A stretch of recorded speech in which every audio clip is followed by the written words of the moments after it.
welcome to the channel.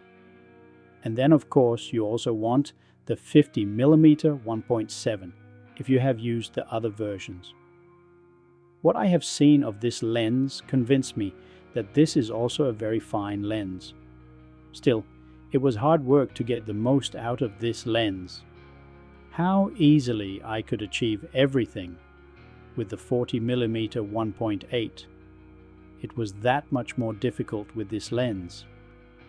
To be able to take more special photos, I have worked with a thin macro ring to be able to make macro close focus shots.